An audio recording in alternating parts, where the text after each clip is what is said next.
안녕하십니까. 지난 시간에는 메타버스 세계의 중요한 특징으로 권위의 해체를 이야기하면서 문학작품에서 작가의 권위에 대항하는 등장인물의 예를 1900년대 초 스페인의 작가 미겔 데 우나무노가 쓴 안개라는 소설에서 들어봤고요. 그보다 300년 앞선 1600년대 초에 나온 돈키호테라는 작품은 세르반테스가 이미 자신의 작가로서의 권위를 내려놓고 시작하는 메타픽션의 대표적인 작품이라고 말했습니다. 그런데 말이죠. 이렇게 작가가 권위를 내려놓으면 어떤 현상이 벌어질까요? 세르반테스 돈키호테라는 소설에 대해 그리고 등장인물인 돈키호테에 대한 작가로서의 소유권을 내려놓을 때 어떤 일이 벌어질까요? 네, 앞의 강의에서 잠시 언급한 등장인물의 독립 또는 자치라는 것을 생각하게 되는데요. 이는 우리 주변에서 늘 경험하는 일이기도 합니다. 크고 작던 어떤 집단에서 절대적이고 강력한 권위를 갖고 있는 존재가 자리를 비우거나 사라질 때 일어나는 현상과 유사하죠. 각각의 개인이 드러나는 현상 말입니다. 강력한 침에 눌렸던 사람들이 길을 펴고 보다 자유로운 입장이 되는 것이겠죠. 좀 더 구체적으로 말한다면 강제된 지시에 어쩔 수 없이 따르던 상태를 벗어나면서 자유로운 사고가 가능하며 이때 오히려 창의적인 생각들이 가능할 것 같습니다. 일상에서 일어날 이런 현상은 작품에서도 그대로 적용되는데요. 우리는 소설이라는 것은 즉 예술이나 문학 등 작가가 만든 세계의 주체는 작가라고 봤던 생각을 이제는 등장인물이 그 주체가 될 수 있다는 생각으로 옮겨봐야 할 것 같습니다. 사실 이 부분에 있어서도 돈키호테가 단연 돋보인다고 볼 수 있겠는데요. 물론 뒤에서 다시 언급하겠지만 돈키호테라는 작품은 작가 세라반테스가 독점적 소유권을 포기하는 순간 돈키호테를 비롯한 산초 등 작품에 나오는 등장인물들의 것이며 그것을 읽는 모든 관객의 것이 되는 모양이 되는 것이죠. 그럼 먼저 세르반테스로부터 자유로워진 돈키호테의 행동을 살펴볼까요? 그가 가장 먼저 한 행동이 무엇일까요? 네, 그렇습니다. 등장인물인 돈키호테가 자기 이름은 물론 다른 등장인물들의 이름까지 짓게 됐죠. 원래 등장인물들의 이름을 짓는 사람은 작가였는데 말입니다. 그럼 먼저 말의 이름을 짓는데요. 내용은 다음과 같습니다. 그는 그리 나흘 동안이나 말에게 어떤 멋진 이름을 지어줄까 생각을 거듭했다. 머리와 상상력을 동원하여 여러 이름을 만들고 지우고 빼고 붙이고 없애고 다시 만들기를 거듭하다가 마침내 로시난테라는 이름으로 결정했다라고 일권 일장이 나옵니다. 글쎄요. 그러고 보니 원래 농사일을 위해 자기 집에서 키우던 말에게는 이름이 없었을 것 같은데요. 물론 이름이 있더라도 이렇게 정식으로 기사가 되어 출정하는 돈키호테에게는 그에 걸맞는 이름을 말에게 지어줄 필요가 있었을 것입니다. 그가 이름의 근거를 말하는 장면이 있는데요. 이전에는 농사짓는 노신이었고 이제는 다르다는 의미에서 즉 기사의 말이라는 의미에서 로신 안떼라고 지었다고 하니까 이렇게 단순한 이름을 짓는데 4일이나 걸렸다는 것이 좀 웃음을 자아납니다. 한편 그는 여드레 동안을 몰두해 마침내 돈키호테라는 이름을 생각해냈다라고 쓰고 있습니다. 글쎄요, 이름을 짓는데 8일이나 걸렸다고 하니까 돈키호테의 성격을 드러내주면서 동시에 우리가 알고 있는 작가 세르반테스의 끈기와 고집스러움 그리고 섬세함을 느끼게 합니다. 어쨌든 작가가 아니라 등장인물이 작품을 만들어간다는 것은 작가가 작품의 내용을 만든다는 기존 생각과는 다르게 등장인물의 말과 행동이 작품의 내용이 된다는 의미가 되겠습니다. 그의 말에 따라 다른 등장인물도 대응하게 되니까 등장인물들 간의 상호작용에 의해 작품이 새롭게 만들어지는 것을 말하죠. 우리는 이것을 스페인어로는 오브라 엔 마르차라고 하는데요. 우리말로 한다면 만들어지는 작품이라는 말로 대신할 수 있을 것 같은데요. 마치 전능한 창조자처럼 인식되었던, 그래서 그런 입장에서 글을 썼던 게 기존의 작가들이라면 여기는 미리 정해진 등장인물도 미리 정해진 내용도 그러한 결말도 없는 상황이죠. 세르반테스의 선택이 아니라 돈키호테의 선택에 따라 집을 나오고요. 한참을 걸어 사람들이 모여있는 푸에르토 라피세라는 마을의 여인 속에 들어가게 되죠. 이렇게 이 작품은 모든 것이 이런 식으로 진행되는데요. 돈키호테 후반 부분에 아베네다라는 필명을 쓴 사람이 돈키호테 자신의 이야기를 거짓으로 꾸몄다는 사실을 알게 되는 순간 그 모작의 내용과 다른 행동을 일부러 하는 것도 이런 진행형, 즉 만들어지는 작품의 면모를 보여주는 중요한 대목이 되겠습니다. 이렇게 작가의 권위가 사라지니까 등장인물들이 독립된 주체가 되어 자유로워지고 결국 등장인물들이 창작에 참여하는 것은 기존 창조행위 또는 창작과는 전혀 다른 개념이 아닐 수 없겠죠. 이미 앞에서 언급했지만 이렇게 열려진 작품에는 등장인물뿐만 아니라 독자 역시 창작 행위에 동참하게 되죠. 이는 움베르토 에코가 말한 오페라 아베르타, 즉 오브라 아베르타라는 말로 쓰는데요. 우리말로는 열린 작품 구조라고 풀이할 수 있겠죠. 여기서 관객이나 독자가 참여한다는 것은 독자의 작품 참여라고 해서 participación del público라고도 하고 participación del lector라는 말을 쓰기도 하죠. 물론 이런 독자나 관객들은 작품 밖에 있는 존재들인데 작품 안에 참여하게 되는 구조가 되겠습니다. 한편 이런 전체적인 상황이 충족된 형태에 대해 오브라 또따이라는 말을 쓰게 되는데요. 특히 영국으로 말한다면 연극의 주체들, 무대를 중심으로 등장인물과 관객, 그리고 작가까지 모두 참여하는 총체극이 되는 것이겠죠. 이들의 상호작용을 통해 작품이 늘 새로운 연극이 즉석에서 만들어지는 것인데요. 물론 돈키호테라는 소설은 이런 작품들의 대표적인 예가 될 것 같습니다. 네, 이번 시간에는 작가의 죽음 또는 신의 죽음이나 기존의 전통적 권위의 파괴가 촉발하게 되는 등장인물 또는 피조물 또는 인간의 독립을 설명했고요. 이런 자치권을 획득한 등장인물들, 즉 인간들이 창조 또는 창작 행위에 참여하여 만들어지는 세상은 신이 창조한 완벽한 우주가 아닌 계속 변화하는 세계를 말하고 있죠. 이것은 앞으로 메타버스의 세계에서도 벌어질 수 있는 상황이라는 점을 부연하게 되는데요. 이 부분에 대해서는 다음 강의에 다뤄보도록 하겠습니다. 감사합니다.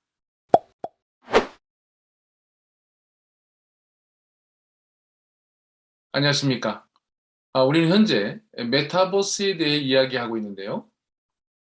지난 시간에는 문학 창작에 있어 작가와 등장인물 간의 관계를 말하면서 작가의 죽음이라거나 등장인물들의 독립 또는 자치, 독자의 참여, 열린 작품 구조, 그리고 총체적 작품 등 여러 용어들에 대해 살펴봤습니다. 물론 근대 소설의 효시라고 평가받는 돈키호테라는 소설이 이런 개념들을 설명할 수 있는 대표적인 작품이라고도 말했죠.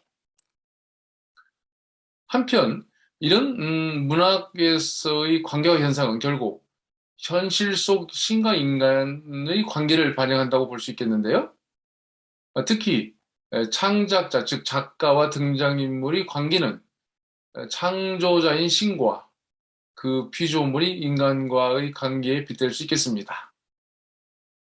사실 신이란 인간의 감각으로는 접할 수 없다는 차원에서 인간이 신과의 관계를 말하는 것 자체가, 그리고 그것을 현실로 인식하는 것을 보면 우리가 사실이고 진실이며 현실이라고 말하는 것 역시 픽션의 세계와 연결되어 있다는 점을 인정하지 않을 수 없겠습니다. 그렇다면 왜 인간은 창조자를 인식하고 자신을 피조물이라고 인식하게 되었을까요? 왜 인간은 스스로 피조물이라고 인식하면서 동시에 작품 속 피조물인 등장인물에 대한 창조자 또는 작가라는 점을 인식하게 되었을까요? 왜 세르반테스는 작가로서의 권위를 포기하고 그가 만든 등장인물들이 작가와 동등한 독립된 한 개인이며 주체로 인정하게 되었을까요? 왜 이 작품은 독자들이 읽는 것에 따라 다르게 해석되고 다르게 만들어지는, 그래서 독자가 다시 그 작품의 창작가가 되도록 작품의 문을 열어놓게 되었을까요? 근데 이런 여러 가지 질문을 잘 살펴보면 결국 이 질문이 중심에 바로 사람, 즉 인간이 있다는 점과 그 핵심에는 바로 나는 누구인가에 대한 의문과 질문이 있음을 발견하게 됩니다. 말하자면 인간이 갖게 된 세상과 자신에 대한 의문인데요.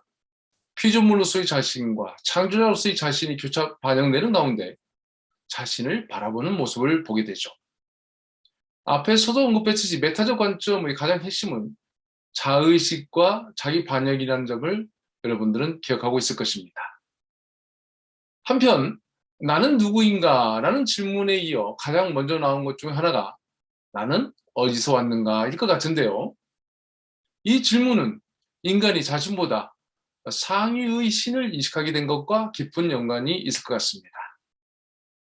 신이 세계를 창조했고 인간을 만든 존재이건 아니건 불완전하고 유한한 인간 자신에 대한 상대적인 존재로 신을 인식하게 된 것은 세계 어디서나 적용되는 이야기일 것 같은데요. 우리는 나는 누구인가라는 질문을 인류의 가장 위대한 질문이라고 평가하기도 합니다. 바로 거기서 종교와 철학은 물론 인간과 관련된 거의 모든 것이 출발하기 때문이죠. 그럼에도 불구하고 이 질문이 너무 평범하게 보여 그 위대성을 실감하기 어려운 것도 사실인데요. 이것을 현재 우리가 다루고 있는 메타버스에 적용해보면 그 의미를 새삼 깨닫게 될 것입니다. 직접적으로 대입해보면 우리가 메타버스에서 만든 존재, 구체적으로는 내가 가상세계에서 만든 나라는 존재가 혹시 나는 누구인가라는 질문을 한다면 여러분은 어떻게 반응할까요? 물론 현실에서는 우리가 조절하고 있지만 가상 공간 내에 있는 존재가 자신이 누구인지에 대한 의문을 제기하고 스스로 질문하는 순간을 맞이하는 것인데요. 아마도 우리는 대단히 놀랄 것입니다. 아무래도 가상 공간 속의 나는 그가 될 것이며 더 이상 내가 조절할 수 없는 존재가 아닐 수 없겠습니다. 그는 나에게서 한 발짝씩 멀어질 가능성이 있을 것 같은데요. 말하자면 메타버스 속의 나는 더 이상 내가 아닐 수 있다는 사실입니다. 가상공간 속의 나에 대한 소유권이 없어지는 것은 물론 그에 대한 나의 권위도 없어지고 그는 독립하고 자신만의 세계를 구축하는 그런 과정이 만들어지겠죠. 결국 이때부터는 나의 손을 벗어난 그만의 이야기가 써지는 것이겠죠. 어쩌면 지금 현실의 내가 메타버스 속 나를 만들었던 것과 유사하게 독립된 그는 또 다른 메타버스를 만들며 그 속에 자신의 아바타를 만들어 조절하는 미래도 상상해 볼 수 있을 것 같습니다. 우리가 앞에서 언급했던 작품 속의 작품, 그리고 그 작품 속의 작품이 마치 거울 속 거울, 그 거울 속 거울의 구조처럼 계속 만들어지는 것처럼 말입니다. 네, 다시 현실과 신과 인간의 관계를 나와 메타버스 속 나의 관계로 돌아와서 결국 메타버스 속 아바타가 나는 누구인가라는 질문을 하는 것이 얼마나 엄청난 일인가를 짐작하면서 그대로 신에 대한 우리 인간의 동일한 질문이 얼마나 위대한 것이었던가를 새삼 깨닫게 될 것입니다. 좀 더 구체적으로 앞의 강의들에서 언급했던 작품 속 이야기에 대해 적용해 보면 세르반테스가 지어야 할 등장인물들의 이름을 그의 아바타와 같은 돈키호테라는 등장인물이 짓는 장면이 돈키호테 속에 벌어지는 것을 확인했고요. 작가의 우나무노를 등장인물이 죽이겠다는 상황도 이 1900년대 초에 나온 미겔 데 우나무노의 안개라는 작품에서 확인했습니다. 동시대 루이지 피란델로의 작가를 찾는 6인의 등장인물이라는 작품에서처럼 등장인물들이 오히려 작가를 찾는 내용인데요. 이는 메타버스 속에 내가 만든 아바타가 외부에 있는 나를 찾는 모양이라면 대단히 당황스러운 상황일 것입니다. 이뿐인가요? 카렐 차페기 RUR에 나오는 로봇들의 경우처럼 인간이 만든 로봇이 인간을 공격하는 일도 벌어질 수 있음을 상상할 수 있겠습니다. 결국 나는 누구인가? 라는 질문이 주체가 인간일 때는 이 질문이 인간의 가장 위대한 질문이 되겠지만 메타버스 속 아바타의 질문이 된다면 인간에게는 가장 위협적인 질문이 될 것이라는 점을 알게 되죠. 이런 차원에서 인간의 이 질문이 세상의 창조자이며 인간을 만든 신에게 얼마나 강력하고 위험한 질문이었는지를 알게 될 것입니다. 어쨌든 메타버스를 강의하는 현재 로봇과 AI 기술이 빠르게 발전하고 있고 거기에 메타버스의 세계가 확대되면서 이런 상상은 미래의 어느 날 현실이 될 수도 있다는 생각을 하게 됩니다. 과연 우리가 만든 메타버스 세계 속 존재가 우리 인간을 위협할 시기가 올 것인지, 우리는 그것을 막아야 할 것인가, 아니면 그것을 수용해야 할 것인가, 이런 문제 등 메타버스를 통해서 발생한 여러 가지 의문들에 대해서는 아마도 이미 인간을 경험한 신에게 물어볼 질문 같다는 생각을 하게 됩니다.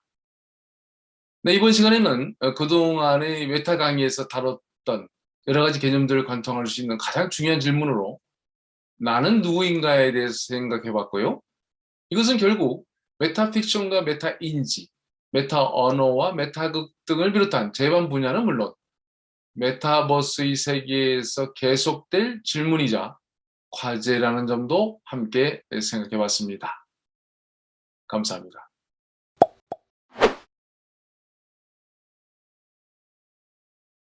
안녕하십니까. 그동안 몇 번의 강의를 통해 메타버스와 관련된 이야기를 했는데요.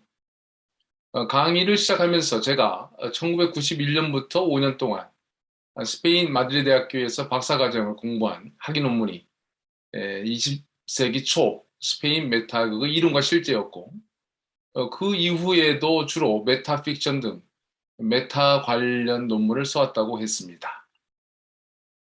현재 메타버스라는 것이 사람들 사이에 많이 회자되고 있지만 당시에는 이것이 과학기술과 접목되고 산업화되어 일상의 일이 될 것이라고는 상상도 못했다고 말했습니다. 한편 메타버스라는 용어를 검색해보면 현재와 미래의 기술 그리고 산업과 일상생활에서의 변화에 대해 말하고 있고 그 용어는 닐 스티븐슨이라는 사람이 스노우 크래시에서 처음 썼다고 말하는 정도에 불과합니다. 사실 제가 이 주제에 대해 관심을 갖게 된 것은 문학에서 비롯된 인문학적인 관점에서라고 말할 수 있겠는데요. 스노우 크래시가 단순한 책이 아닌 허구의 소설이며 그것을 쓴 사람은 소설가라는 점을 되짚어 본다면 지금은 기술 분야에서 더 많이 다뤄주고 있는 메타버스라는 것의 본질은 바로 인문학에 뿌리를 두고 있다는 점을 알게 됩니다. 따라서 저는 몇 번의 강의를 통해 이 부분에 대해 접근하려고 했는데요. 논문에서 다룬 이론이나 작품들이 많기 때문에 다 다룰 수는 없고 그중에 몇몇 중요한 개념들 중심으로 그리고 대표적인 작품만을 내세우면서 강의를 진행했습니다. 제가 공부하면서 다뤘던 주제가 몇십 년이 지난 이 시점에 우리 삶에 깊이 펼쳐지게 됐다는 사실은 믿어지지 않는 현실이지만 인문학 공부가 일반적으로 봉착하게 되는 비현실성을 생각하게 된다면 참으로 행운이 아닌가 생각해 봅니다. 보통 문학을 다루는 연구나 논문, 그리고 강의들은 현실 세계와는 멀고 산업은 물론 돈 버는 일과 먼 이야기로 생각하는 경향이 있으니까요. 이번 강의를 하면서 짧게 언급할 수밖에 없었지만 돈키호테라는 불후의 작품을 메타 문학의 대표 작품이라고 말했고요. 스페인 바로코의 대표적인 화가 벨라스케스의 그림들도 예로 들었습니다. 물론 그가 마드리드 북쪽에 있는 엘 에스코리알 궁전의 벽에 걸려 있었던 얀바네이크의 아르놀피니 부부라는 그림을 보고 프라도 미술관의 대표작 시녀들이라는 작품을 그리는데 영감을 받았다는 점을 생각하면 메타적 관점은 스페인에서만 찾아볼 수 있는 이야기가 아니며 인간의 자기 발견의 근거를 아주 근본적인 질문에서 나온 기법임을 알 수 있겠습니다. 이런 차원에서 지난 시간에는 나는 누구인가 라는 것이 얼마나 인간에게 위대한 의문이며 질문인가를 말했던 것이죠. 지금 이 메타버스에서 말할 수 있는 것들은 제 논문에서도 밝히고 있지만 20세기 초, 즉 지금부터 100년 전에도 크게 있었고요. 그것은 단순한 한 작가의 생각만은 아니었다는 점을 앞의 강의에서 말했습니다. 메타버스라는 용어도 닐 스티븐슨이 1991년에 낸 책에서 처음 썼다고 했지만 같은 해 데이비드 갤런트라고 하는 작가 역시 미러 월드, 그러니까 거울 세계라는 책을 내면서 그 부제로 만일 어느 날 소프트웨어가 우주를 상대에 넣는다면 어떤 일이 벌어질 것이며 이는 무슨 의미일까라는 말을 넣은 것으로 봐서는 메타버스가 닐 스티븐슨만이 독창적인 세계관이 아니라는 점도 알게 될 것입니다. 벌써 꽤 오래되었는데요. 미래학자 엘빈 토플러가 예견한 미래는 지식과 정보 기반 사회였습니다. 지식이 상호작용하고 그것은 거대한 힘이 되는 것인데요. 그 예언은 이미 현실이 되었죠. 한편 우리는 얼마 전부터 인문학과 과학기술의 융합을 말해왔습니다. 정신세계와 물질세계의 융합, 보이지 않는 세계와 보이는 세계의 융합. 인문학과 과학기술의 융합은 사실 우리가 새롭게 인식할 뿐 이미 우리에게 있었던 세계죠. 그동안의 학문은 인문학의 한계에서 과학기술로 갔고 과학기술의 한계에서 다시 인문학으로 그 해결 방법을 찾으려 했으며 그 과정에서 서로를 융합해보는 과정이 있었습니다. 개인들이 만들어내는 지식들은 정보화를 통해 상호작용을 하면서 기하급수적으로 그리고 무제한으로 확대되고 있죠. 인간이 상상한 것들은 인문학으로 정리되고 그 추상적인 것들은 과학기술에 의해 구체화되며 산업화되고 다시 일상이 되었던 역사를 기억해 본다면 메타적 형이상학의 이 세계가 현실이 되어 메타버스라는 이름으로 우리 앞에 나타난 것이며 메타버스는 가상세계가 아니라 현실세계가 되었다고 말할 수 있겠습니다. 여기서 가상세계라는 것에는 물리적인 현상세계와는 구분이 되겠는데요. 그렇다면 이 메타버스 이 시대에 우리나라는 물리적인 공간은 작으나 인터넷 기술과 그 환경이 비교 우위에 있다는 점에서 메타버스는 우리에게 새로운 기회가 될 것으로 기대해 봅니다. 물리적인 국토의 한계가 나라 발전의 한계가 되었다면 무한히 확장될 메타버스 세계에서의 우위 조명을 통해 정치, 경제, 사회, 문화 등 전방위에서 우리나라가 세계를 주도할 수 있는 기회를 잡을 수 있다는 생각도 해봅니다. 한편 메타버스 세계가 확대되고 일상화되면서 발생할 문제들도 참으로 많을 것으로 보이는데요. 기존 종교에 끼칠 영향을 비롯해서 개인의 정체성 문제, 범죄의 구성, 법률 집행상의 문제, 세금의 문제, 육체와 정신의 불균형 문제 등 수많은 과제가 계속해서 나타날 것으로 보입니다. 그런데 이렇게 발생할 수많은 문제의 발단과 그 해결의 핵심에는 바로 인간이라는 점을 인식하게 된다면 앞으로 닥칠 수많은 문제에 대해서도 어느 정도 해결의 방향은 있다고 볼 수 있습니다. 근데 이번 시간에는 그간의 메타버스 강의를 짧게나마 훑어봤고요. 이미 현실화된 이 메타버스의 세계가 불러올 문제들에 대해서도 간략하게 예측해봤습니다. 감사합니다.